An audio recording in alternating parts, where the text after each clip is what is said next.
इस भोजपुरी अभिनेत्री ने पवन सिंह पर लगाए गंभीर आरोप। बोली सेट पर मुझे गंदा काम करने का दिया ऑफर। क्या है खबर, यहाँ है बेखबर। चैनल को सब्सक्राइब कर लीजिए। आइए जान लेते हैं पूरी जानकारी।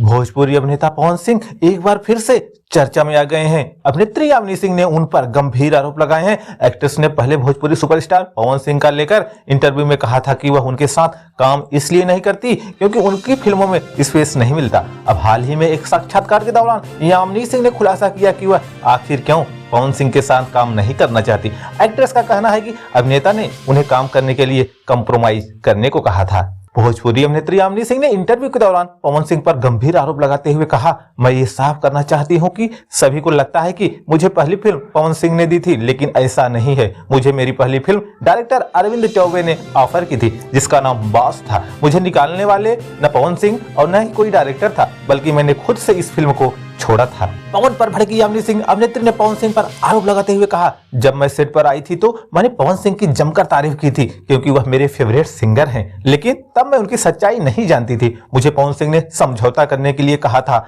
इसके बाद मैंने ठान लिया कि मैं सबके साथ काम करूंगी, लेकिन पवन सिंह के साथ कभी नहीं करूंगी। मुझे गलत करना होता तो मैं हॉलीवुड न चली जाऊं, वहां गलत काम करके आगे बढ़ जाऊं। अब मैं उनके फैन से एक सवाल पूछना चाहती हूं कि उनकी माँ, बहन, बहू और बेटी को कोई गलत काम करने के लिए बोले तो क्या तब भी आप उस इंसान के भक्त बनकर बैठे रहोगे? यामिनी सिंह से जब पवन सिंह के साथ काम न करने को लेकर सवाल पूछा गया तो अभिनेत्री ने कहा, कोई गंदा काम करने को बोलेगा तो करूंगी क्या? गंदे काम को लेकर यामिनी सिंह ने कहा कि यह फिल्म के सीन के बारे में नहीं था, बल्कि कुछ और ही था। मैं इस पर ज्यादा कुछ नहीं कहना चाहती क्योंकि इससे विवाद होगा। मैं ज्यादा कुछ नहीं, बस उनके भक्तों को बताना चाहती हूँ कि अंधभक्ति मत करो। बता दें, हाल ही में यामिनी सिंह भोजपुरी सुपरस्टार और गायक खेसारी लाल यादव के साथ एक म्यूजिक वीडियो में नजर आई थी जिसका नाम था डढ़िया। इसके बाद से खबर आई कि अभिनेत्री एक बार फिर खेसारी लाल यादव के साथ फिल्म गॉडफादर में नजर आएंगी। दोस्तों, जानकारी अच्छी लगी हो तो एक लाइक करिए, चैनल को सब्सक्राइब करिए इंतजार, क्योंकि हमें भोजपुरिया बहार।